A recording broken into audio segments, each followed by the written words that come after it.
if you kind of wrap up from last week, it seems to me when we study the New Testament, why in the world should we trust it? That is a good question. If anybody ever asks you, why in the world should we trust it? I just grant it. It is a good question. Why trust the Mormon Bible? Why trust anything? That's a good question. You might not have the answer right away, but it is a good question. And it seems to me that we can break it up in two different ways: an external criteria, external data, and internal criteria. Outside and inside, external, internal. On the outside, I'm thinking the manuscripts, the actual documents themselves from which we get the Bible, the New Testament and the Old Testament. That is, can we trust that they copied it well? We don't have the originals. We don't have copies. And when you look at the copies, there are variants. There are differences. No two manuscripts are alike. What do we do with those differences? Does that mean it's a free-for-all and it's, oh, Lord, what are we going to do? The answer is, it seems most every New Testament textual critic in the world says, no, it's not a free-for-all. We don't go, oh, what do we do? For a lot of reasons. And to put it real simple, we have a lot of manuscripts.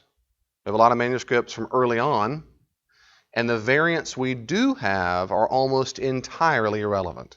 They're spelling errors. So again, right now, Vanna's writing with her hand, and she misspells it, and anybody else looks over her and says, oh, she misspelled that. Do you go, oh no, what do? We go, well, you know what she meant this word. Context lets us know right away. She just misspelled the word. So if I were to rewrite Vanna's notes, I'd write it correctly. That's what you have in your translations. When people like me, much smarter and better specialist textual critics, produce the New Testament and the Old Testament, they look at the manuscripts and clean it up, as it were. They get the best manuscripts and go, this is what they meant. So you have a lot, 99.5, 99.8% of variants or differences do not affect anything. Under 1% of all the variants, and there are a lot of them because there are a lot of manuscripts, are meaningful and viable. And of those, we looked at several in a hurry, and that things like the ending of Mark, the woman caught in adultery, John 7, Mark 1:1 is just the Son of God. There's one word in Hebrews that's up for grabs, things like that. And if you want, I can give you, there's about a dozen to 15. Now, I'm just repeating this very quickly to make sure you got to hear, you don't have to memorize all these points. Why do you trust the Bible? Because we have very ancient manuscripts. Variants are cool. But David, Bart Ehrman told me there's tons of variants, and they're very, very significant. My response to that is, there are a lot of variants, but we disagree on their significance. Where people like Bart Ehrman might say, Mark 6, end of Mark, or the John 7, the woman caught in adultery is a really, really big deal. Well, you might say it's a really big deal to him. It's not a really big deal to me. Well, I get to decide what I think is a big deal. It's meaningful for the passage. It's not meaningful for Christianity, any doctrine, anything at all in which we place our faith. It doesn't mean the whole thing's a free-for-all. Even Bart Ehrman doesn't think it's a free-for-all. So all we're really disagreeing about, the most skeptical skeptics, all we're really disagreeing about is how significant are these variants. I want that to sink in because there's no secret. It's not like as a pastor, I'm hiding the truth from you. I will go straight to these variants right now if you want and say, that's it. These are all of them. There's no extra book out there that no one's told you and the Pope's really holding from us. Nonsense. This is it. And you and I get to decide what we think is significant. And I'm saying every New Testament textual critic will tell you about 99.8% are irrelevant. So it doesn't matter if there are quadrillions of variants if they don't matter. The ones that matter also don't really matter. There we go. So we have early. Now, David, does that mean we're 100% certain? No, we cannot be. We do not have the originals. All we can say as historians is it's very, very probable that we can trust the copying process. We have really good reason to trust it.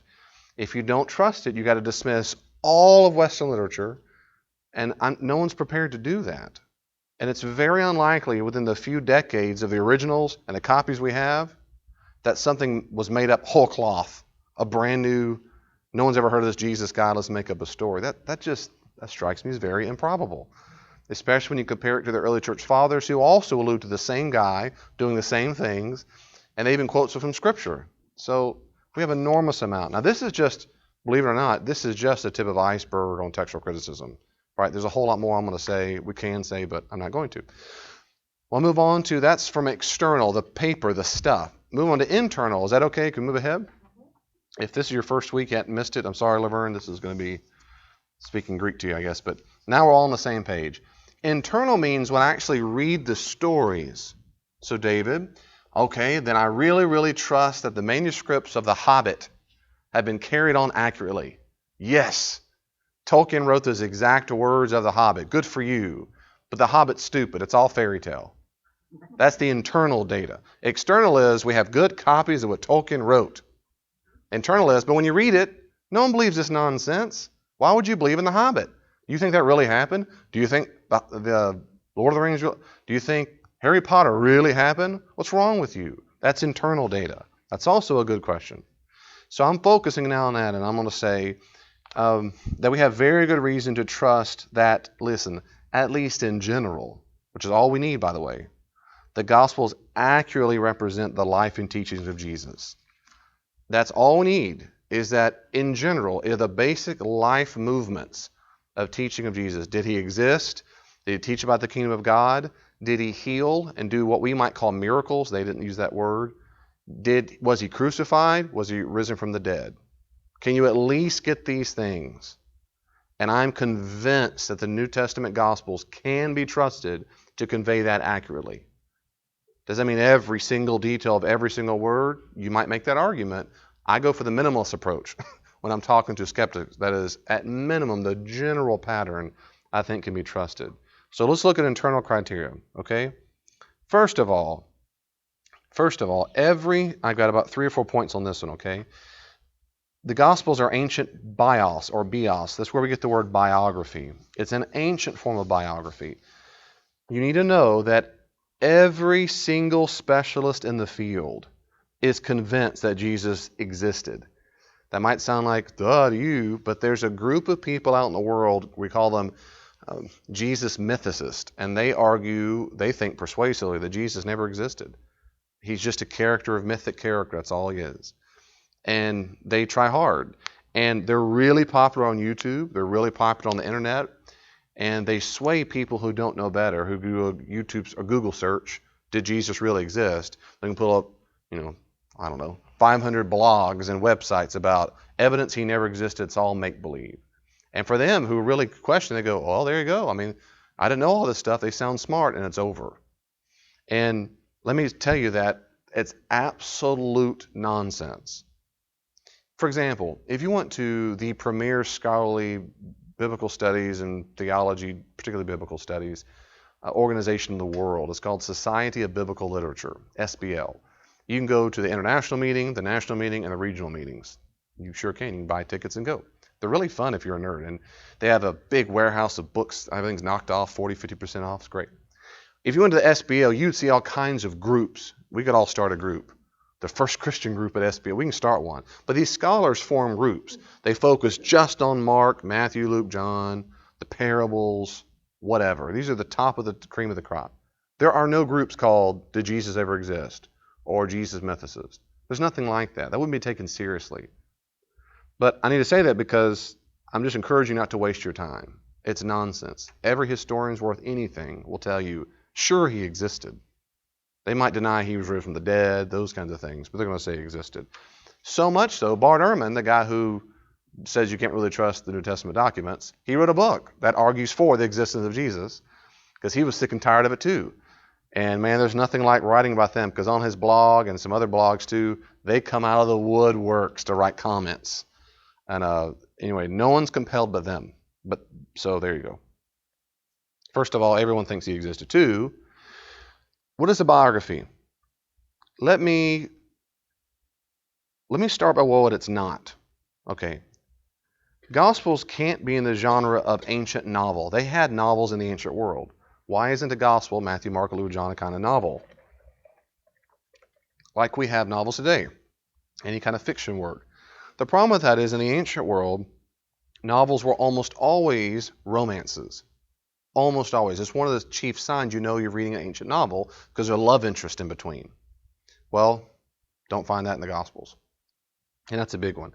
2, Jews had some novels. They were rare, but when they had those novels, they typically relied very, very little on historical data, historical books.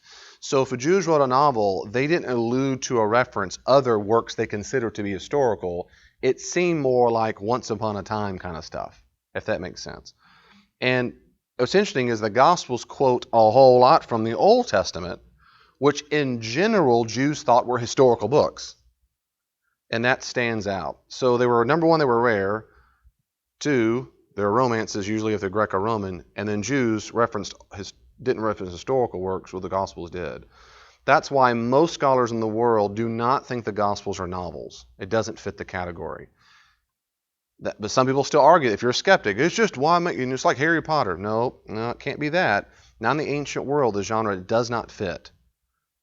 And again, you might have that view, you're going to be an extreme minority. Another reason you might say is, well, David, maybe it's not a wholesale Harry Potter or Lord of the Rings, and they say this stuff. I've talked to atheists and, well, you also believe in Star Wars? I mean, it's just dumb stuff like that it's dumb because it's so uninformed. So it's not a form of novel because it doesn't meet the criteria. Two, it's not a historical novel. What about historical novels? They write those where they make up Sherlock Holmes or something like that. It's in London of a period where he has a top hat or no top hat. So the details surrounding it sound realistic of what could have happened, but we don't have any evidence of a character, his villain's character, something like that. Does that make sense? So the surrounding events, I could write a story about what may or may not happen on the day of 9/11, and all the details around it are historical, but the main romance involved, I just made up. Well, what if the gospel would be like that? So it's full of historical things, but all that really happened is all make-believe. Well, that's possible. The problem with that is, they're also, in the ancient world, those are very rare to come across. And you might say, well, the Gospels then are the only ones that exist. Well, possibly, but they're very rare. And typically, those kind of historical novels typically didn't contain people within recent past. They were in distant past. Well, the Gospels certainly were written within recent past. They were written within the lifetime of the eyewitnesses. And that stands out a lot. Moreover, the Gospels contain an overwhelming amount of historical anchors. Not like a couple, like they're in Palestine and they see some waterfall. I mean, farming analogies. They are replete. It is full of them. So much so, and that's the problem. If you say, well, if it's so full of historical anchors, you might call it, well, then where's the fictive part? What do you have? You have to start pulling out real small little bitty nuggets and keep all the rest of it as historical. Do you see the hard problem? It's kind of like a ball of yarn. If there's tons of things we know really happened, like Pontius Pilate and Herod and so forth, if that's all historical, we know it, and you say, well, it's a historical novel, which means some of it's made up. Well, you got to be real selective in what you pull out that's made up, because you're left with about 90% historical. Does that make sense? In other words, that's just crazy. Historical novels didn't work that way. They weren't filled with historical anchors. They didn't want that. They just wanted a taste. So that's why most scholars today don't think it's a historical novel. They don't. They don't think it's just a regular fiction novel. They don't think it's a historical novel. Instead, what they think is it is a biography. Now, for a long time in scholarship, they did not say that because they judge biography by modern standards. Like you might read a biography of Winston Churchill. You read all about him, his dog, what he ate for breakfast, sayings, where his parents were from, whatever. In the ancient world, they didn't do that. In the ancient form, they had biographies, but this is very important to understand. When they wrote biographies, they thought they were writing a kind of history. They did not think they were writing a form of fiction or romance or a love story or just a very long parable. They thought they were writing a kind of history. That is to say, quote, what actually happened. In that genre. Today, if I want to write something, my kids say, Dad, I want to write something. They say, what should I write? And I just said, write anything at all. I could say that, or I can say, what are you trying to communicate? How much I love kittens. Okay, well then I'd write like a cookbook. That'll make sense. Yep, go ahead. So write a recipe, and thank you for laughing. See how silly that'd be? Why would you say write in the form of a cookbook, dummy? That's not the genre you use to talk about loving kittens. I would do it like a weather pattern. Yeah, do a 7-day pattern and explain very well. No, that's not the genre you use to describe that. You would pick poetry. You might tell a story of, we have 2 cats. a kitten and a cat. She might tell stories about how much she loves it, that these stories demonstrate how much she loves the cats. But they're based on really things that happen, but she just tells them in different orders. So to talk about the love of an actual cat she has, which she does, she's going to pick a genre that actually recalls things that actually happened, but she's going to have the freedom to be poetic, as she were. The ancient Gospels are like that. They're not Lord of the Rings or anything else. And ancient biographies focused on the main character, typically in recent memory of the living witnesses. So if I want to write a story about Susan, and I want to write an ancient form of biography, and there are a lot of those different kinds of biographies, I want to write it not long after you died, and as much as possible, maybe I'll say this later on when it comes to eyewitnesses. Maybe I don't actually. That most biographies written in recent memory relied as much as possible on eyewitness testimony. You have Roman historians like Polybius who says the really good historians quote the living witness. Papias is a church father around 110 AD. Anyway, I'm not giving you too many details. Papias also says the same thing. He wants to consult the living witness. So if it's not long ago, they want to go to someone who saw it with their own eyes and witnessed. They can talk about it. And then I write my story about Susan. Okay, I interviewed all these people who knew Susan, and I really want to emphasize how Susan is so talented as a musician. So I'm going to tell those stories and emphasize that. I might leave out all kinds of things about your childhood, adult, what your favorite pizza was. Yeah, you're welcome. But I'm going to tell those stories that really demonstrate. She had concerts, she sang in church service, she had worship. Boy, you ought to see her play guitar. There's one time I saw her playing. I would deliberately choose the stories that highlighted a part of her character that I wanted to highlight. I wanted to. Now, when Warner writes the same kind of thing about the same character, but she said, I don't want to talk about that. I want to emphasize how she was so servant-minded. She served at length. She did this. She showed up to do this. She can tell different stories. That's what happens in biographies, and that's what happens in the Gospels. Matthew, Mark, Luke, and John are trying to get us to see a certain particular character traits of Jesus, like a certain lens you might put on. Matthew's lens, take those glasses off. Mark's lens, take those off. We do a huge disservice to the Gospel writers when we put the lens of all four Gospels on the same pair of glasses. And it's all different multicolored, because that's not how they wrote it. Mark deliberately is trying to get us to see that Jesus is the suffering Messiah. Matthew is deliberately trying to get us to see that Jesus is like a second Moses who gives instruction and so forth. Luke is deliberately trying to get us to see he's an innocent, righteous prophet of God. John's deliberately trying to get us to see he's the Word made flesh, and he's a roaring lion who's come to take charge of the world, that kind of thing. They're trying to see these different. We're trying to see that. And their ancient biographies are a kind of history that focuses on the main character, and they deliberately did it that way. Any questions about that? Questions or comments? This is a biggie. If you want to read more, do I have the book there, Richard Burridge? Okay, good. That's the standard. It's a little meaty. Okay, it's not like a light reading. It's not a devotional. But Richard Burridge's book, What Are the Gospels? A little shout out. A guy named Rudolf Bultmann, he was a German theologian, biblicist for a long time, was a mountain of a figure. I mean, in New Testament studies, he was one of the most influential of the early 20th century. And he said there weren't biographies. And then later on, a guy named Charles Talbot wrote a book in around 1977, 78 that says, What is a Gospel? It's a real thin book. Talbot was my mentor for a while in PhD. And that book changed the whole tide of scholarship because he disagreed with Bultmann and gave a lot of evidence for why.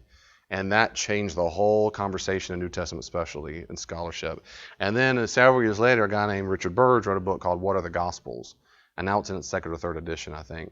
And now that is the standard work. And it's convinced almost all scholars, not all, but almost all. I find it very compelling. He's a funny guy, Richard Burridge. He's British. He talks fast like this. He's usually kind of sweaty. And he's walking.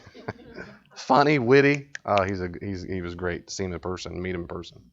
So it's a biography. Biographies are a kind of history. Number two, the Gospels record characters who are corroborated outside of the New Testament. So here's a sample on the screen of the characters. And just make sure, corroborate, corroborate means to demonstrate, to compare to something else. It's corroborated. The Roman Emperor Caesar Augustus, Tiberius, and Claudius. And we know for a fact these guys existed. Roman governors Pontius Pilate, Sergius Paulus, Gallio, Felix, and Festus. We know they existed. They're all in the Gospels. Local rulers like Herod the Great, Archelaus, Herod Antipas, Philip, Herod Agrippa I, Herod Agrippa II, Lysanias, and Aretas IV. High priests Annas, Joseph, Caiaphas, Ananias. Prominent women, Herodias, Salome, Bernice, Drusilla. Prominent men, John the Baptizer, John the Baptist, James the Just. Paul Meyer gives this list, and there are others. We know for a fact that he existed. So again, right away we know this is not a fiction. This isn't Lord of the Rings. Right away, he's referencing historical people. Well, that's important because that's just some of the names. It makes it very probable that whoever wrote it knew something about the time period. A little footnote real quickly, not only about the time period, they actually get very, very specifics. For example, in some of the Gospels and Acts and other places, you'll see that they'll reference so and so who's in the in the tower that time, but that ruler only came into Palestine for like the winter season, and the author got it right. Or their wife in that time period, and they got it right. I mean, it's very specific stuff that's very intriguing. Number 3, when you look at the locations, they're corroborated. It's amazing. Josephus is short. He had a long, long name. Josephus was a Jew who was aristocrat, very educated, smart guy, which means he would have been at the top point-something% of the Jewish population with his education level. And he denounced the Romans and on and on. Then the Romans came to try to destroy Jerusalem. They did. And as they came down, he said, hey, you know what? I think this emperor is really the Messiah. Let's say he's a good guy. So he switched sides. They said, come on over. So he didn't get killed. And now I'll tell you what, we'll pay you to write histories. So Josephus got paid by the Romans to write all kinds of literature, basically. And he wrote a lot of literature that we really, really like because he wrote around the same time as the Gospels, around the first century. He gives us an amazing window, a glimpse into what life was like in Palestine. That's his, they say in Texas, his stomping grounds. He's from there. He's from Palestine. He grew up there. This is his people. When you read Josephus and you read his locations, there's just cities and villages and towns he mentions. About 80% are corroborated. It doesn't mean he made up 20%. It just means we have no other corroboration that existed. When you read the Gospels, we've got 81%. They do better than Josephus, and we know for a fact he was from there. Let that sink in. Now, the Apocryphal Acts are just worthless. Do you know what an Apocryphal Acts is? No? After the New Testament was written, Christians and Jews kept writing literature. And in the 2nd and 3rd century, it was really popular for the church to make up stories about, well, whatever happened to Peter and Andrew? Whatever happened to Paul? Whatever happened to so-and-so? So they wrote books. We now call them the Acts of the Apostles. They'll call them the Acts of Paul and Thecla, the Acts of Andrew, the Acts of on and on. And I studied all this in my PhD. And no one thinks they go back to anything original, what happened. They're mainly some romances, and they talk about virgins staying virgins and so forth. Yeah. Mm-hmm. Is that the same as the Apocrypha in the Catholic? Good question. Is it the same as the Apocrypha? No. That's what gets tricky. The Apocrypha is a word we use to describe a collection of books written in between the Old and New Testament. So it's post-Old Testament, before the New.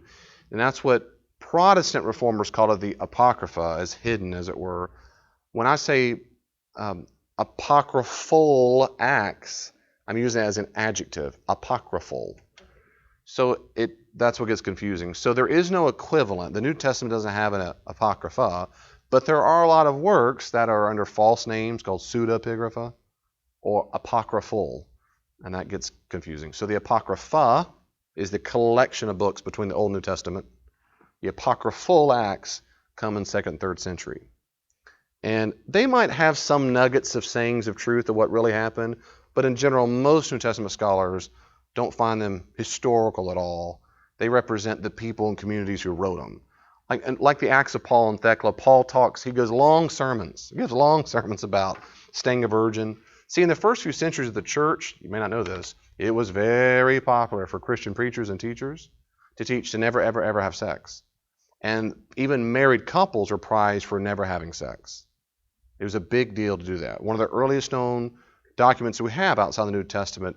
I remember doing this in my dissertation. It's a document concerning the virgins, and it's just extolling and praising how those women don't ever get touched by a man ever. And for various reasons, one of them seems to be the case that because the assumption a lot of times is if you have sex, it means you're lusting. If they would say, or you're having desires that are sinful. And so even Augustine said, basically, you're sinning when you have sex, but you got to do it to have kids. But you better not like it much. Just get the babies and stop having sex as much as possible. And that was the way to go for a long time in the church, to be a virgin. So these apocryphal acts, over and over and over, that's the drum they beat over and over and over, is don't get married, or there's a woman who's a romance, but she's with her husband, but I want to be with him. No, but you don't, and she's the heroine because she keeps herself a virgin. But Simon Gathercole is a British scholar. He compiles the data of the locations. And listen to this. If you compare, of course, Josephus is already worse, 80% to 81 of the Gospels. If you compare it to the apocryphal Gospels, listen to this. They're really, really bad. Like the Gospel of Truth and the Gospel of Mary, two different apocryphal Gospels, no places are mentioned at all. Zero. In the Gospel of Thomas and the Gospel of Judas, the only references in both works to a location is, quote, the world, and the other one was Judea. That's it. There's the only locations mentioned. Now, these come not long after the Gospels are written, by the way.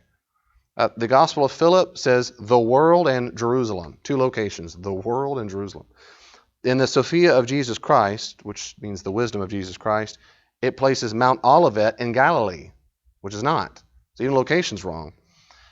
In the infancy Gospel of Thomas, it has, quote, region of Bethlehem in the town of Nazareth.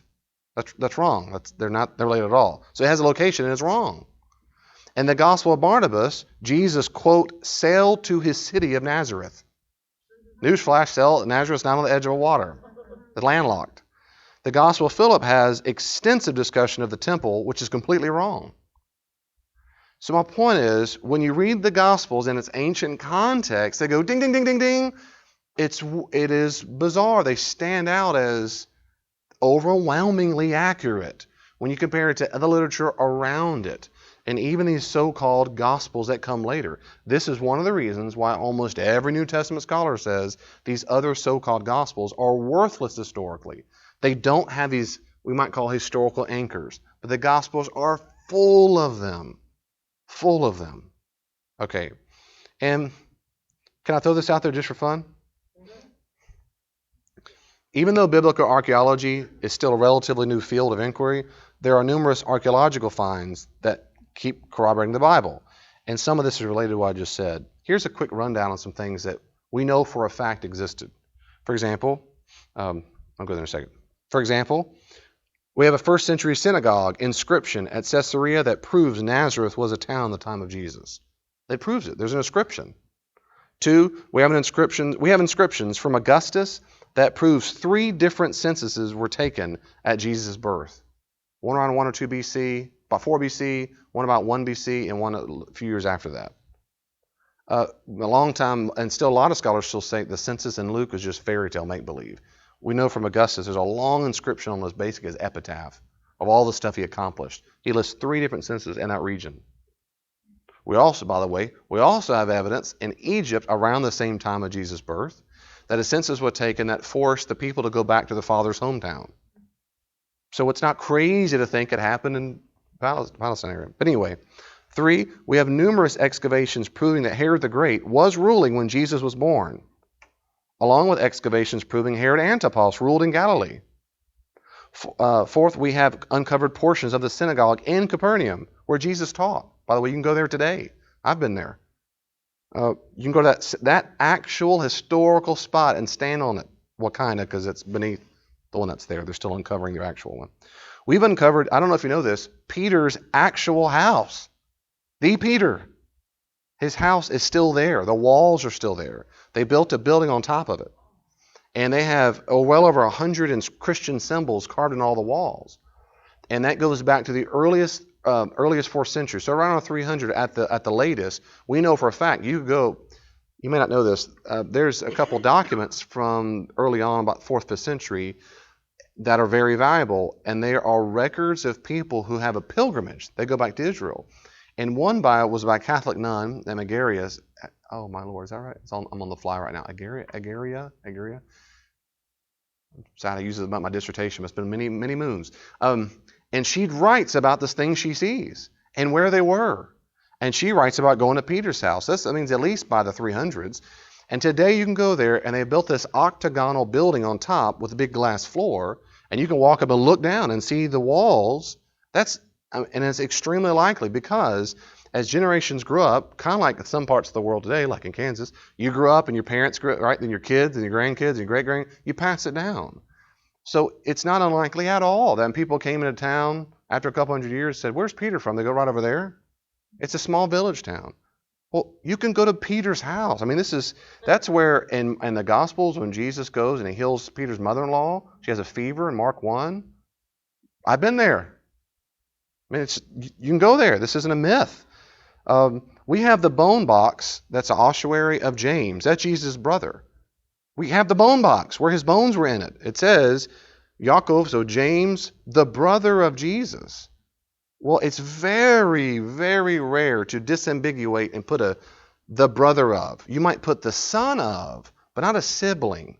That's very bizarre. Yaakov, James, or Jacob, is a very common name, so is Jesus. But what's not common is to say so-and-so the brother of. And now it's debated, but a lot of scholars do think it's the actual ossuary of James. We have the ossuary of the actual, his name was Joseph Caiaphas, who was the chief priest who helped crucify Jesus. We have his ossuary. That means he existed. We have a large portion of a first century boat that would have the exact kind of boat that would have been used by Jesus and disciples. The nickname is the Jesus boat. I've been on it several times, well, 2 or 3 times in Galilee, on the Sea of Galilee. And they discovered it, and they had this brilliant idea. It was so brittle when they took it out. It's an actual first century, most of it, not all.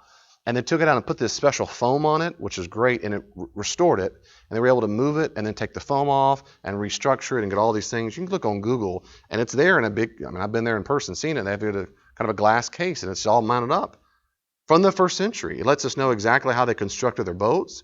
And so what they did is they took that and then formed a new model after it that you can go on right now, and they call it the Jesus boat. So when Jesus talks about the disciples and where he was at the front, laying his head down asleep, every time I tell the story, I'm picturing it. I've been on that boat. It can fit, just like he's saying. It can fit the amount of people that the Gospels say, the apostles. It fits the amount of people. And we have inscriptions that prove Pontius Pilate ruled during Jesus' life. Now, these are just some. I'll stop there. This goes on and on and on. Before I leave, I can give you those books if you want archaeology. So all I'm saying is every single time they find stuff, they go, it corroborates it. It doesn't disconfirm. So we don't know everything. Everything has not been confirmed, but it keeps getting better and better. And I left out the Pool of Siloam, the Pool of Bethesda. I mean, I could go on and on and on. But I'm not going to. At Easter, they always come out with the Shroud of Turin? and all that kind of stuff. But that's what The Shroud of Turin, that's a great question. The Shroud of Turin is purported to be the shroud, the cloth that was wrapped around Jesus' body, and a strip of cloth put on his face. And as far as you know, that was the custom of the time period. And we have 2 different things. We have a small piece, like for the face, and we have a cloth. What's so bizarre is the cloth, if you look at it just with your eyes, you see some brown stuff and what really are bloodstains. They've tested it. But you can't really see much. It's when you study it under UV lighting and some other stuff, you see an almost perfect outline of a male with his hands like this. He's got holes in his hands, holes in his feet. He's got blood over here. He was clearly wearing a crown of thorns because you can see the remnants of it. And he's got a beard, and he's about, I can't remember the height, he's like 5'8" or something, what scholars think is the average height of a Jew of the time period. And there's almost, as far as I know, I've seen a picture of someone who thinks what happened. But as far as I know, most scholars think there is no way to reproduce it. It's not burnt on there. It's not ash. It's not ink.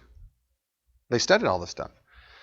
So it's astonishing that they see it. Now I saw this one documentary. I think it was a way of early kind of photography back that reversed something. We know the Shroud of Turin. I think it first shows up. I think in Paris or it's in France. This is by memory now. So 12th or 13th century. Before then, we don't know where it came from, but there's some legend behind it. The problem is when they tested the fabric and did some carbon dating on it, they did it, of course, from the edges. And the edges came back with a dating that came from the medieval ages. And what people come back to this say, well, yes, that's because it was patched, and the patches on the fabric were from the medieval times. But what happens now is they would disallow them to test it in the middle. They allow them to test on the edges. So until that ever happens, we'll never know for sure because humans, can't date the actual fabric. But you ought to do a document. It very well could be the actual, it's amazing. See, it'd be so different if it were ink or something like, well, that's what they just drew it on. It's not. It's almost, well, actually what the documentary said, it's as if a flash, a burst of something went and kind of seared it and then it was done. And then, anyway, that's the Shroud of Turin. That's right. And so what the Catholic official stance, the Pope's official stance, because it's there at the Vatican, they'll bring it out once a year and he'll pray and he'll say it's a good, I think the official stance is it's a good, basically, memento symbol of what he's done for us. But they don't have an official stance as the official one. But there are people who do think it's legit. Yes, ma'am, the Shroud of Turin, Turin, Turin. Yes, ma'am. You're absolutely. Very good. Yeah. When the problems, like I said a second ago, biblical archaeology is relatively new. Really like the last 100 years or so, relatively. And so there's so much we don't know. In the ancient world, when a spot was very special, they tore down the building and built some on top of it, usually a church. Well, of course, we do the opposite. We restore it and get it all back up and repaint the paint, the original paint, the original quality of the paint, and we rope it off. That's not how they did in the ancient world. And so we have to dig beneath it. Jerusalem right now sits on top of the rubble of the Jerusalem from the first century. So when you walk on the street, you're walking above it. So when they use the rubble, they didn't come with bulldozers and take all the old junk and say, let's start from scratch. No, they just used the rubble and junk, piled it up, formed streets, and kept on building. And not all the time, but usually. So that's why when they dig, I've been to the Wailing Wall, the big wall you see on TV and so, and they're always doing their head like this. They're being a flame, because it says somewhere in Deuteronomy or something. So they're moving like a flame of a candle. And they're praying. There's a men's section and women's section, like God intended. Just a joke. So that, which is unfortunate. But for them, in the men's section, you go this little kind of cave part. And you walk in, and it is just a cave at candlelight, and big old Hebrew Torahs out, and the Talmuds, and it's cool. And near the wall, you walk around, and there was this square in the ground, probably about 3 foot by 3 feet. And it's just old marble, just a big old stone. Just a hole, and there's a grate on top, like a fence, kind of rusted up and brass. This is several years ago. And like an old school spotlight shining down. That's it. There's nothing elaborate. You look down, and it's showing down to the wall beneath the wall, and that is the wall. That wall was there when Jesus was alive. That's why the Wailing Wall is right above. It was never part of the temple. It's above the wall that was part of the temple. And that's why they pray right above. They're literally standing right above the original, the first century temple. So I've seen that wall. And you can go now, they're just now doing it the last couple of decades, and rabbis, they were digging, they weren't supposed to. They've dug down beneath what they call the City of David. And now they've gone on and see things. There are long walkways, little streets that are beneath the earth. And you can walk up and down there. And they're now uncovering stuff. They're uncovering first century priest's house. I alluded to this at my growth group. They've uncovered stuff, mikvah pools, bathing pools, baptismal pools. These people were loaded. Well, they're just now uncovering the last few decades. And the problem is you've got all these legal issues. You've got the Arabs versus the Jews. You've got Israeli police saying what you can and can't dig. If there are graves nearby, you have a right to get near the tombs. It's very, very delicate stuff. But some things that still exist, for example, the Church of the Holy Sepulchre. They just released pictures. You look on National Geographic, there are pictures because now they've gone in. The Church of the Holy Sepulchre you've seen on TV before. I'll back up. If you go to Israel, this is on topic, if I can stay there for a second. If you go to Israel today, you do a Google search, you pick up Tomb of Jesus. It's going to pull up this real pretty picture called the Garden Tomb. It's got the round circle for the stone and the round tomb. It's got a garden scene, and you'll see this edge of a rock. I probably could pull up here right real quickly, actually. And you'll pull on the edge of a rock, and they'll say, there's Golgotha. And see this picture here? Okay, that's where you go today, but almost certainly that's not what. Well, actually, that's not it. Hold on a second. That's not the garden tomb. It's this one right here. This is it. That's it. You can walk inside. Yeah, there we go. It's kind of small, but you can walk inside it. And this is not right. I mean, it's not. It's just not. That's not the place. There you go. That's a great image right there. Elaine and I both been there right there. See, and you can see they put little flowers out up there at the top where the light would have come down. And I don't know if you can tell here at the bottom, they have this part here is stone. That's where the grooves were. If you put a stone tap, it would roll in that groove so it wouldn't fall over. Right here on the edges. You can walk in. Inside the tomb is real small. It's real small. It's just a little slate. Let's see. There's got to be a picture in here inside it. This right here, when I do this in crucifixion, these are called a colk. These are little bitty hallways where you put the body where it rots and you put an ossuary inside it. See, this little bitty colks they put inside. And then that's it. I mean, it's just room enough to put. That's actually a picture of a body. Obviously, I don't know why. It's kind of creepy looking. But the church that's where you go today. No one thinks that's the real place, besides a handful of rich people who run it. No one thinks that. This is what is called the Church of the Holy Sepulchre. This is on the outside of it. Oh, that's the picture. The Church of the Holy Sepulchre is the outside of it. And you walk in that little door right there, and you go in. It's not very elaborate on the outside, but once you get inside, it's really elaborate. Looks like this on the inside. It's actually kind of co-run by 4 different. Inside of that box, you don't go in it. I mean, they can go inside, but inside that building is this building, and then they're having communion and so forth. So 4 different. The Orthodox, the Catholics, I can't remember now, the Ethiopians, the Protestants, or something like that. They all share duties for it. The duty of taking care of it. Okay, inside of that box, down very, very low, is supposedly the actual place. Now, I'm going to tell you in a second why this probably is correct. This probably actually is the burial site of Jesus. And they have just for the first time since 1555 uncovered, here's a shot right here, this is it. This is the shot since 1555, no one has seen this before. That's a long time ago. So if you're up high, this National Geographic photographer was shooting down straight, way down low, and see on top of that marble, they're pulling the marble slate off of it. But they pull the slate off, but that was put in there in the medieval ages. So beneath here where this rock is, let me before the get this out of the way. All right, so the idea is this right here is where he would have been laid. So that actual stone right there, where they're pulling it off, that might be the actual place they laid his body. And this is fresh. This is like a few weeks ago. This just happened. This is happening right now. They're still undoing it. They're still. All 4 had to agree to. Oh yeah, all 4 major groups had agreed to do it, and they're doing this to renovate it. So the first time since 1555, no one has seen beneath this marble slab. Now, there's a lot of reasons to think this is legit.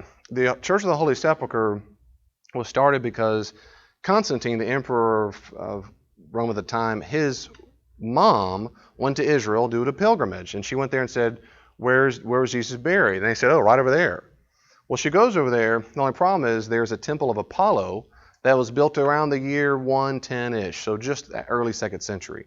So she does a good thing, and she destroys the whole temple and builds the Holy Church of the Sepulchre on top of it. Before they do that, when they destroy the temple of Apollo, they dig down deep. Guess what they find? A tomb under the temple of Apollo. So that's at least by 110. Whoever, likely, this is what most scholars really do think this. What different religious groups, the Romans and Christians for the first few centuries did, the battle they had was they would build a church on top of a pagan site, and then a pagan emperor would come over and destroy it and build a pagan site on top of it. So they wouldn't let the sacred site, they changed hands. So it's very likely the temple of Apollo was placed there in early 2nd century when Christians were still being persecuted. in order to smash out any kind of reverence they were given to that location. And then the mama came in and said, let's build a church. And so this Church of the Holy Sepulchre probably is the actual location. Another reason is back then when she built it, it was within the temple, it was within the city walls of Jerusalem. Now the Gospels say Golgotha is outside the city gates. Well, come to find out later on when they did archaeological digs, the gates were in the first century smushed in, which means this would have been outside. Let me say it one more time. So when she did it, it was within the city walls. And some people are like, well, it couldn't have been Golgotha. They found out that in the first century, it was closer in. So it really was outside all along. So it goes back to the first century. It was outside the city gates. And we know for a fact they tended to have a place sides of who's smashed each other's temple. So when you go to Jerusalem, this is the Church of the Holy Sepulchre. What makes the other one? Good question. Was there any historical evidence that Joseph of Arimathea gave his tomb? The answer is kind of, sort of. The reason why is we know that the poorer people, particularly those who were crucified, did not get private tombs because that cost money. They were buried in a public site, much like Jews were when they killed the Nazis. They were just dumped into whatever. That's what happened to Jews. The fact that there's a tradition that Jesus was buried in a very specific tomb carved out of nice makes it more likely than not that it was a private donor, as it were, that gave it. I just wondered if they ever found anything. Or like an inscription or something. Oh, yeah. That's a good question. I don't know if tombs ever had inscriptions of a name. Symbols, yes, but not a name. So were tombs family tombs? Tombs typically were family tombs. That's another reason why it's bizarre in the Gospels that Joseph of Arimathea bears in his tomb. Again, in first century. Today we go, who cares? But they did back then. The fact that it's a private tomb, it's not a family member. It makes it more, as a historian we'd say, it makes it much more unlikely they're making it up. It's more unlikely. If you're making it up, you might say Peter's family or the apostles took the body or something, but a guy who sat on the authority of the people who had him crucified takes that body of a criminal and put him in that's weird. That's weird. It's not impossible, but it's weird that what I mean is, it's weird that's made up. Yeah. It's weird that to be made up, is what I mean. Or was it like That's a great question. I wondered if Was Joseph of Arimathea's family, would they have continued to use the tomb? As far as I know, yes, if he had family, yeah. If he was a last living relative, then no. But yeah, I don't think it'd be off limits, though. What's interesting about the tomb is because we don't have evidence at all in the 1st, 2nd, 3rd, 4th century. No, that's not true. 1st, 2nd, maybe 3rd, until we get these pilgrimage stories, that the burial site for Jesus was venerated. That's important because we know Jews did that with other Jewish teachers. Today you can go to Jerusalem and see Gamaliel and Hillel. These big, powerful Jewish teachers, they're still venerated. Now we do it because we have the Church of the Holy Sepulchre, but it's striking that in the earliest centuries, venerate means to treat as holy and sacred and special. Yeah, I can't remember Hillel or whomever, maybe both of them. Yeah, that's right. If they can't find other Jewish teachers, we know who these guys are. Right, that's right.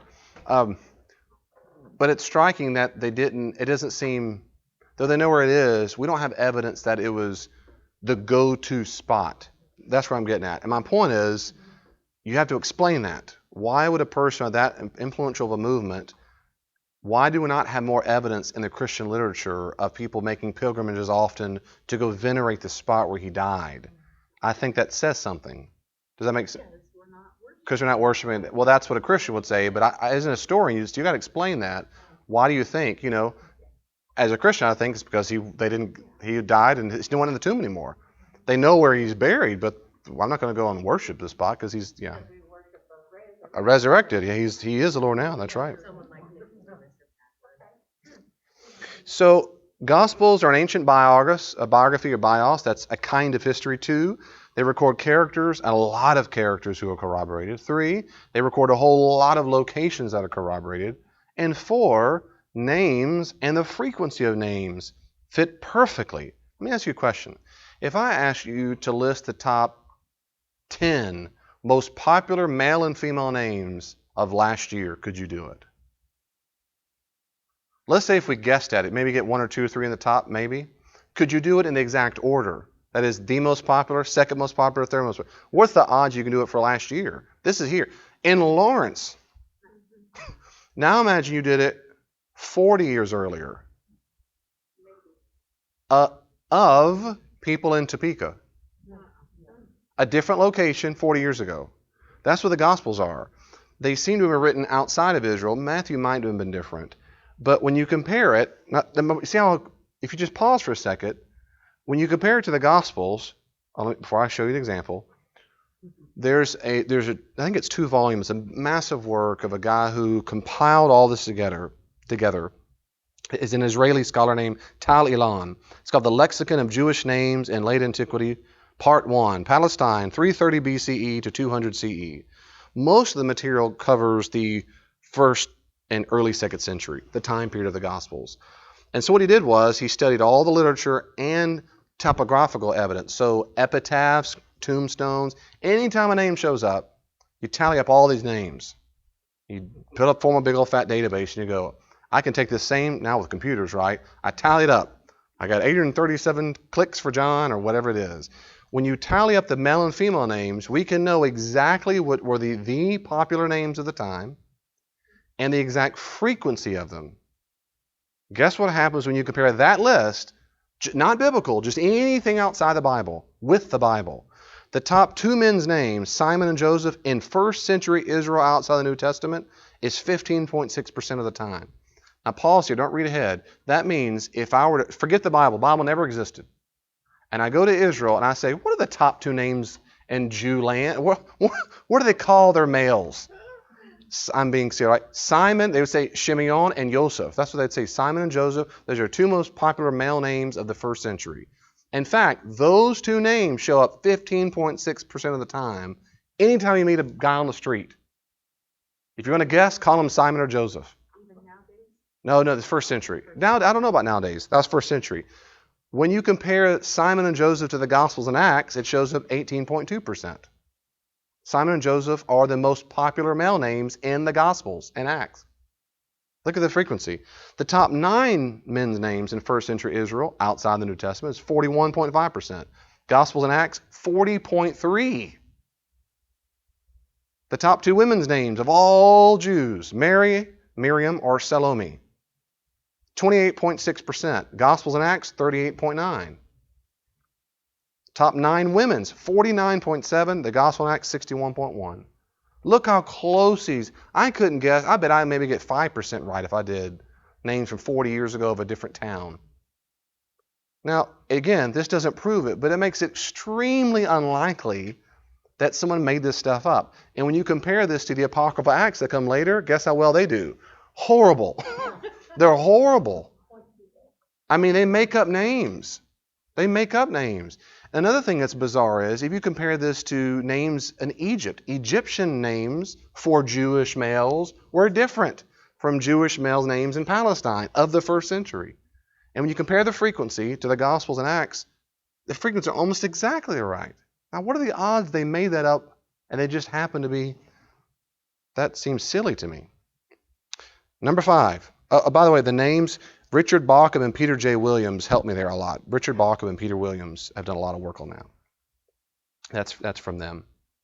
Number 5, the Gospels are not Pauline or Gentile.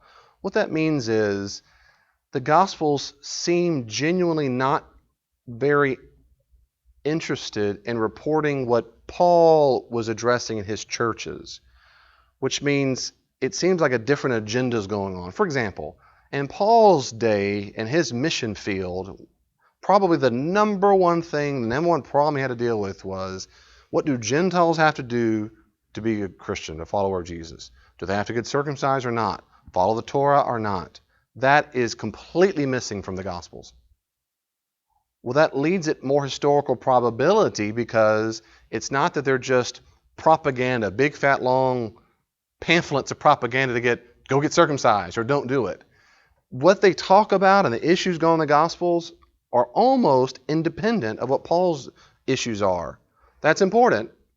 Paul's issues were later. The Gospel's issues were earlier, close to Jesus. Think about that. Paul was a Christian after Jesus died. So if we saw a whole lot of circumcision problems and Gentile convert problems, we'd think it was written much later. And they addressed issues much later. But they don't. They're separate. That makes it more likely that they do represent first century issues in the time of Jesus, in the 8 years of 30-ish AD. Well, that's amazing. Number 6, the Gospels fit the Jewish theological landscape of the first century perfectly.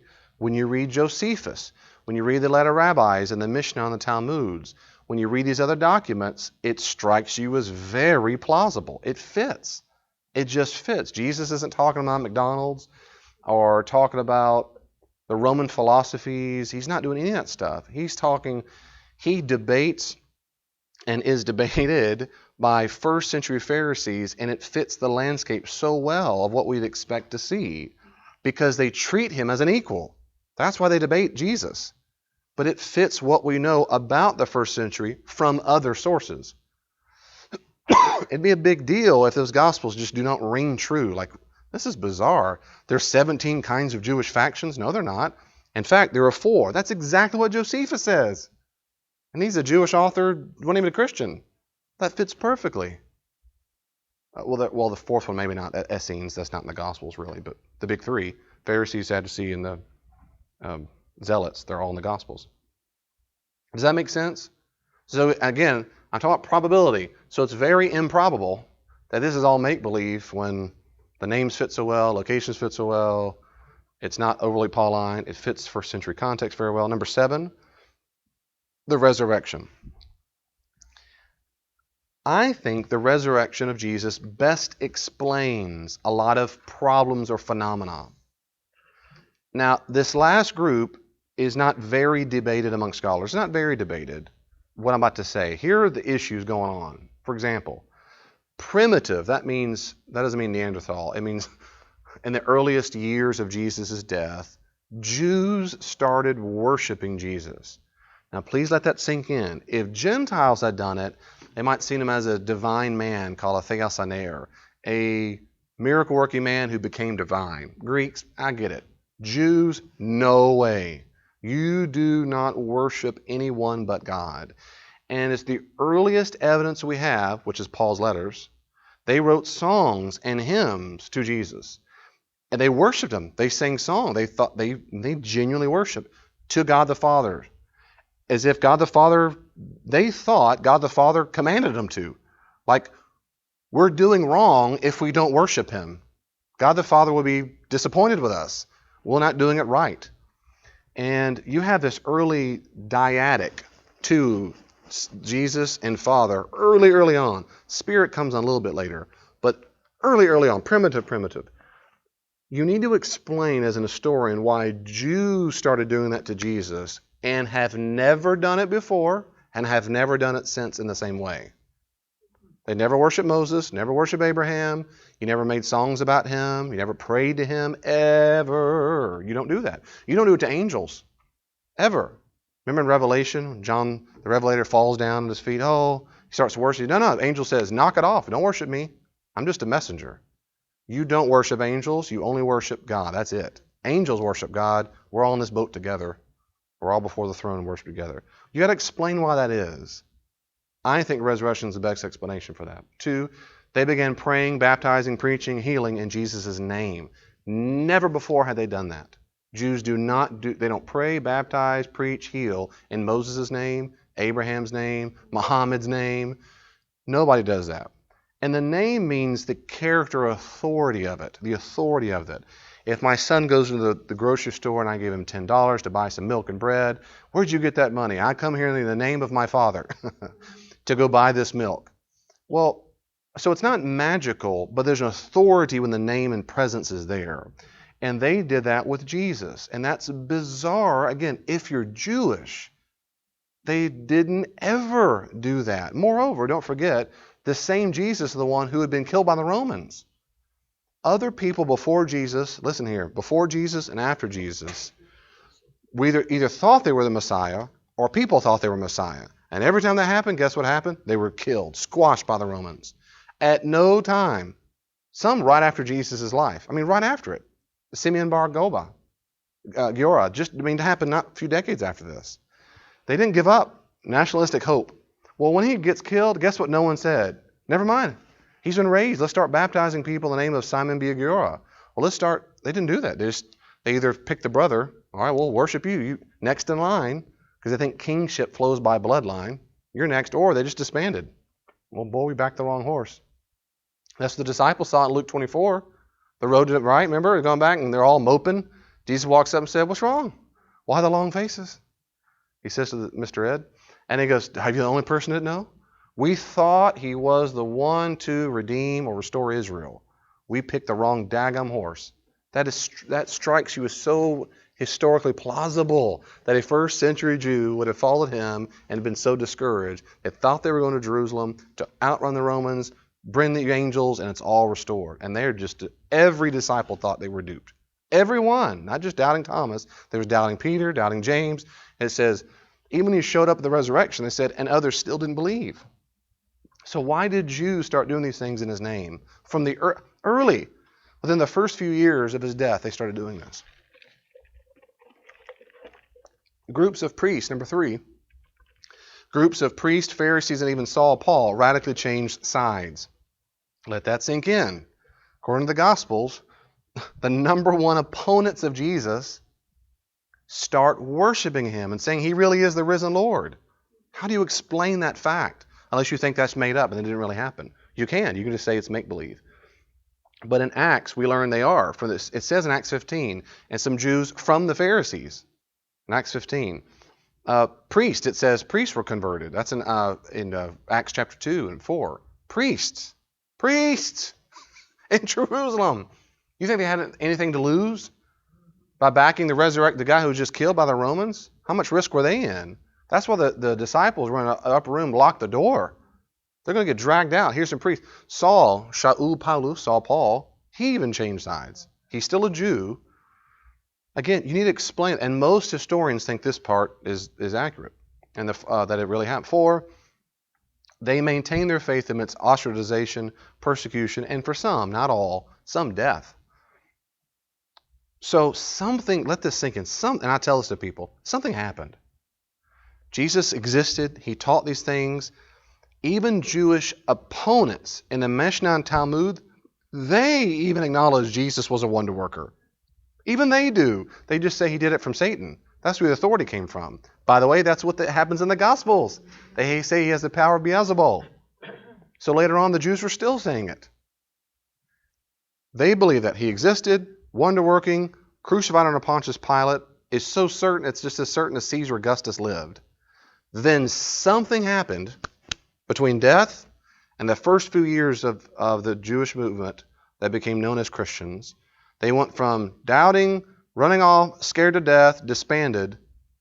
They've changed sides. They worship him. They write songs about him. They baptize, heal, preach in his name. They get converts, priests, Pharisees, Sadducees, whomever. Groups of all the people who opposed him are now changing sides.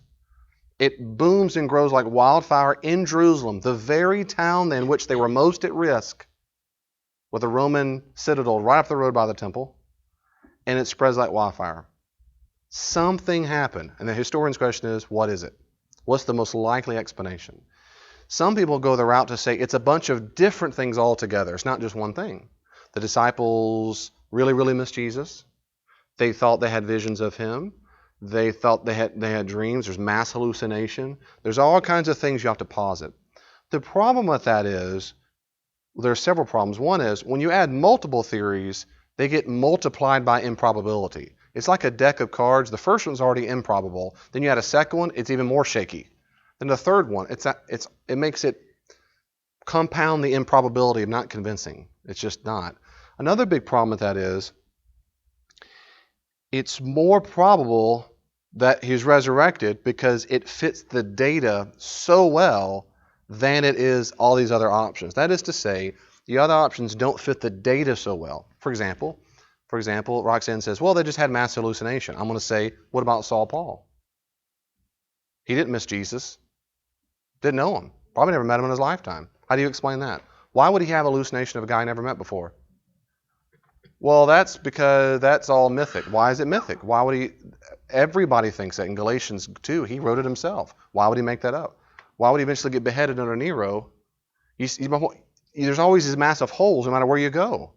No matter where you go. So all I'm saying is objectively as I can make it. If you're a naturalist, remember the fishbowl analogy? If all there is the fishbowl, and I say, where's that fish food come from? A naturalist says, it doesn't matter. Wherever it came from within the system. Because all that exists is the fishbowl. Does that make sense?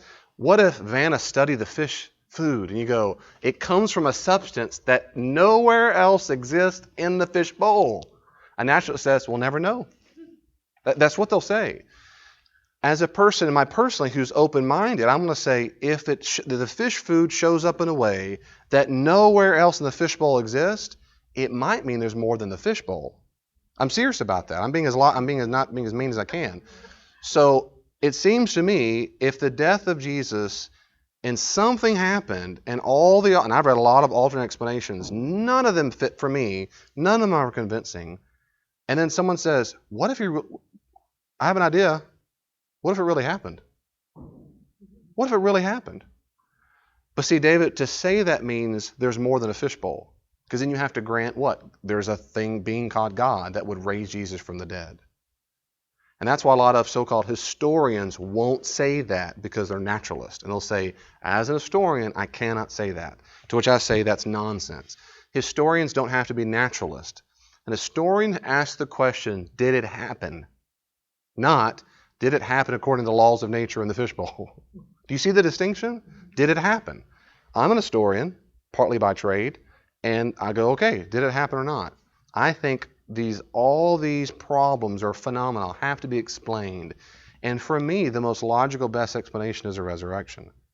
I admit, since I was a Christian from a young age, grew up in church, this feels more right than it is. I get it. Some might say, David, yeah, but if you're a Mormon, it would feel right, there are golden tablets. I fully grant that. It's just as objectively as I can put this, twice basically leaving the faith, it's these things that get me going back. And there's nothing like this with Mormonism, there's nothing like this with Islam and so forth. Not for me, there's not. So I think the resurrection best explains it. Well, guess what? If there's a resurrection, very probable God exists, and that Christianity is true. Christianity is true. We're almost done. Stay with me. Almost done. I was saving the best for life, and that kind of was the last one. But number eight. The overall narrative is quite plausible. It just is. The overall narrative. The Gospels don't scream out like Superman and nonsense. It's just plausible. If you read it, if you're not a crazy skeptic, you just read it from front to back. Yes, there are things we call miracles. Yep. Even if you take those out, nothing else strikes you as bizarre. Not that bizarre. I mean, he doesn't eat a whale or ride on a rainbow or ride on a unicorn. I mean, it's just not like, it's just not. There are differences in detail. But there's a huge sign, there are signs that big chunks of the material come from eyewitness testimony. They're big chunks. And that's what makes it plausible. We can't prove it's eyewitness testimony, but if you assume it on certain areas, boy, it sure makes sense. Richard Bauckham does this. For example, the Gospel of Mark is supposedly primarily from Peter. That's what Papias says. Remember I talked about that a long time ago? That Peter John Mark probably translated Peter, who spoke Aramaic. Mark spoke in Greek and Aramaic and then wrote it down in Greek. Well, if you assume that really happened, then go back and read Mark. Isn't that funny? Peter's the number one character in the story besides Jesus. It assumes a Galilean provenance, that is where he's from. That's where Peter was supposedly from. 3, there are certain details in the story, like when he multiplies the fish and the loaves, he multiplies a certain kind of small Galilean fish. Well, that probably means those Galilean sardines, which still to this day are in the northeast quarter of the Sea of Galilee. When you fit that with the other Gospels, that's exactly where it should be. Richard Bauckham's the man. And then if you assume you're not thinking northeast, southwest, but like a fisherman, when he says going to the other side of the lake, if you do it from the ground level, not from a map level, very few people in the whole world back then had a map. It was from local ground view. If you assume that, it fits perfectly of what he means across the lake. A long time scholars thought Mark is all dead wrong because we all know it's not across from there.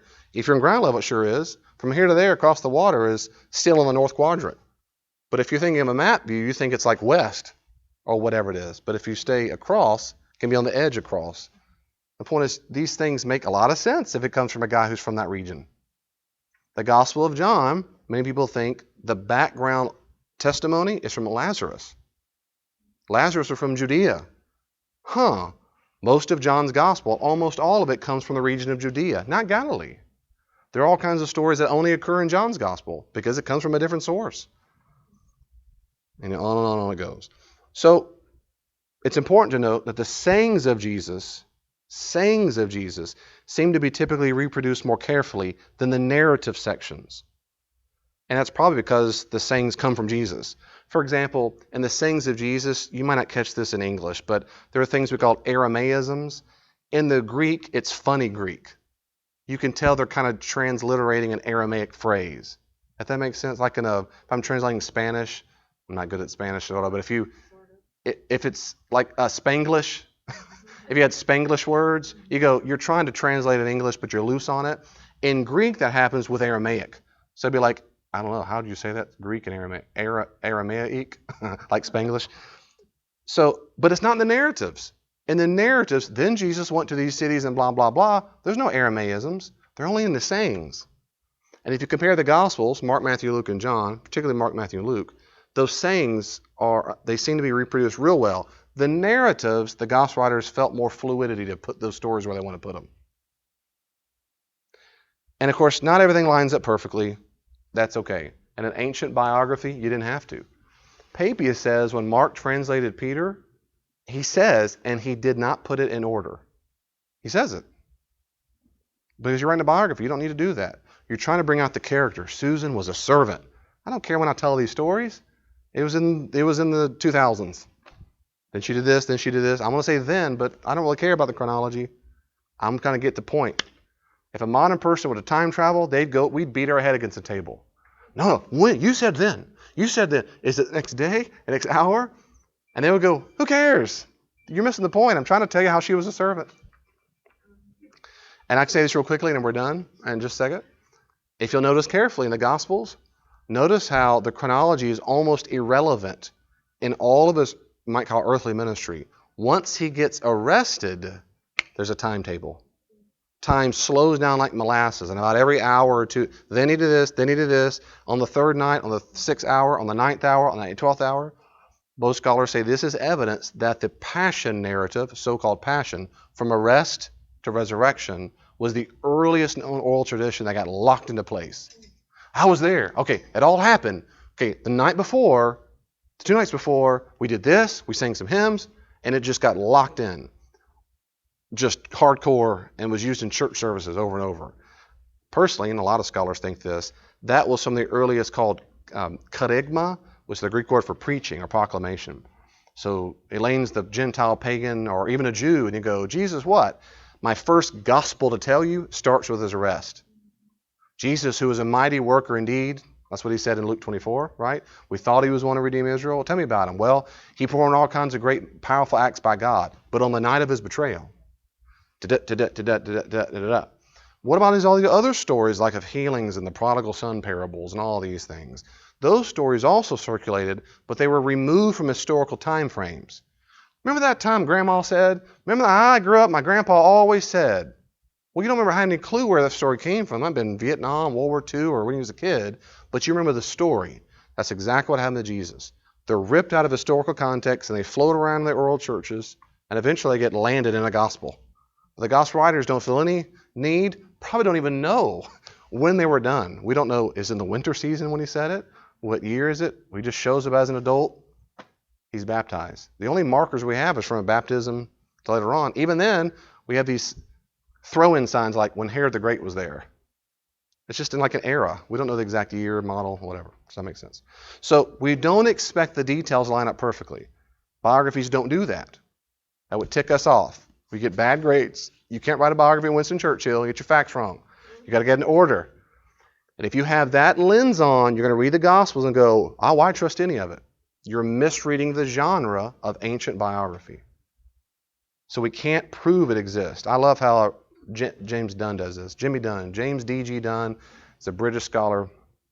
I think he's actually Scottish. Anyway, he's very, very well respected. He says this, quote, whoever looks for chronological accounts, detailed conciseness in every episode recorded, pedantic precision in reproducing Jesus' teaching as given word for word, and such like will be disappointed. But not because of anything scholars have said or done, rather because the evangelists themselves were not concerned with such matters. In scholarship, we call the gospel writers the evangelists. That's common. The fault here, if fault there be, lies not in the scholars or in their findings, but in the false expectations with which so many have come to the Gospels. Does that make sense? We come to the Gospels thinking there's got to be lined up word for word. After Jesus resurrected, there's 4 different stories of who was there, women, was he in Galilee, in Jerusalem? They don't line up perfectly. You can piece them together and they fit fine, but is it 1 or 2 women? Did Peter go first or not? That's what happens in the Gospels. Or Ben Witherington says it this way. The historical critical method, with all its limitations and capabilities, is used by the vast majority of New Testament scholars, including evangelicals. It must be stressed that this method is incapable of producing absolutely certain results. The most one can reasonably expect is that it may demonstrate that there is a good probability that something did or did not happen. When the method is unable to accomplish even this, it doesn't necessarily mean that the events under scrutiny are of doubtful historicity. The evidence may be too scant or complex to come to a proper conclusion. So all I'm saying is, David's not alone here. This is a common view that we can't do that. I think these things make it very probable that Christianity is true. And last but not least, very, very quickly, I think what makes it virtually certain is my religious experience. I don't usually start here with people, but I can. So I went from quite probable, God's the best explanation, to very probable because the New Testament seems very probably historically true. What makes it virtually certain is the fact I have personally, David has had religious experiences. And I know countless people have had them. To which skeptics go, yeah, all religions have that. That's a legend. That's a legend. You can look at the data. Very few other religions have what they call religious experiences where they meet. They might have a feeling of oneness or a cathartic moment, but I'm not talking about that. I mean an experience where I'm convinced I've met a person. That is to say, I leave an event with knowledge, with direction. Go do X. I'm with you. Don't be discouraged. I don't leave with a sense of, I really understand me and living organisms, we're all in this together. That's what Buddhists experience. That's what I have the same religious experience as you, David. No, that's not at all what I'm having. I've had moments where I leave something with knowledge I did not have before. You need to go call so-and-so. And I call them and go, I'm so glad you called. I had you on my mind. I've had a bad day. That's knowledge I've gained from somewhere else, and it is corroborated. Paul says the same kind of thing, basically, in Romans 5:5, 2 Corinthians 1:22, Galatians 4:6. And I know many, many, many, many, many, many other Christians who would say, amen, stinking men. Yes, I have had them too. Not just feelings of happiness, but genuine religious experience. When I used to teach at a college for a few years, I always asked the question, raise your hand. Anybody, have you ever had something, how you would define it, a religious experience? Now, this is after I determined several were Christians or Muslims or atheists or in the crowd, 20, 30 kids.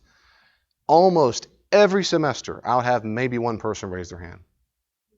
I mean, I was always shy. I go, nobody, even the Christian, they just stare at me. Now, maybe they were too shy to talk, but I would say, you don't have to tell me. I'm just interested if you ever had one at all. And that's it. Whenever I would have it, I asked, do you mind? Would you tell us what it was like? And usually they'll go, yeah, this is what happened. One time I had a Muslim, and what she described was not at all what I'm talking about. It was a sense of something else, but it was not at all this. What I mean is, I feel like I've met a person who's changed me. I feel like I've talked to a person who listens to me. Not all the time do I hear his voice, and he's always talking, and I have a little spiritual antenna. That would be cool. It's not like that. But I'm telling you, I'm so sure of it when I almost basically left the faith twice, and I've told this in sermons, I'm going to keep saying it. The only reason I stayed even remotely considering Christianity is because of my religious experiences. I couldn't shake them. I kept going, but there was that one time, I know for a fact that he spoke to me then. Well, Dave, maybe you're delusional. I might have been, but if that was delusional, I'm delusional about a lot of other stuff. So until you demonstrate I have a psychological disorder, then I have no defeater for that. In philosophy called defeater. I have no defeater for that. I mean, I have reason to trust it. I have reason to trust that the history really happened, that there was a past, and that there's a future. I can't prove it, but I sure know it. Well, prove it. I can't. I think morality exists, but I can't prove it. But I know it's there. I know I have religious experience. Not just catharsis, when I just cried a lot and I feel better. Not just watch a movie and go, oh, that just really moved me.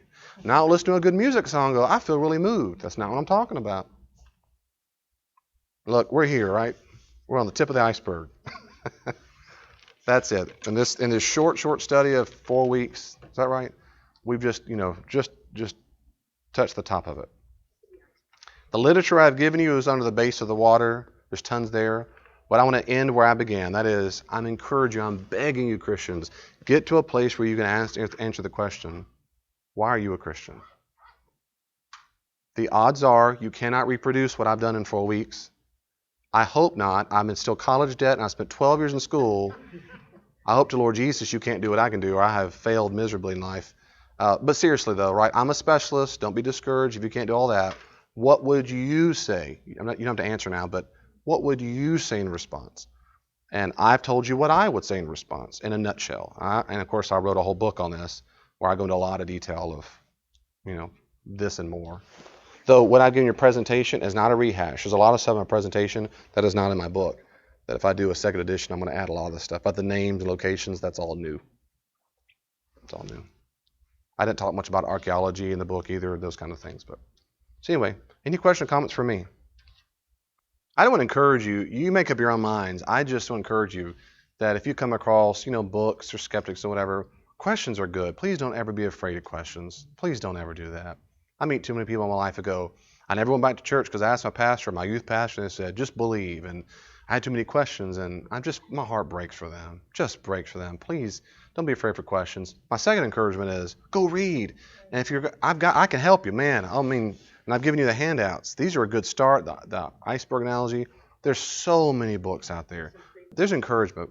Christianity is not a stupid religion. It's just not. It's just not stupid. There are a lot of good reasons to think it's true. And I think that is true. So let me pray for us. Thank you, Father, so very much for loving us and for giving us life today.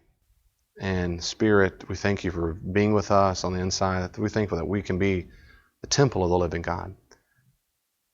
And Lord Jesus, we praise you. We worship you like the very, very first Christians did.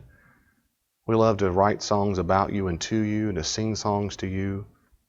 Lord Jesus, please help us and never, ever take for granted that in every conversation you're present. You're present when we sing. You're present when we praise. You're present when we pray, even now.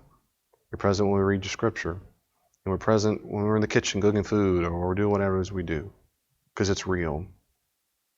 Spirit, I ask that you would encourage those who are discouraged in their faith in and around the world, those that are teetering, tottering back and forth, like my brother was for a long time who left the faith altogether.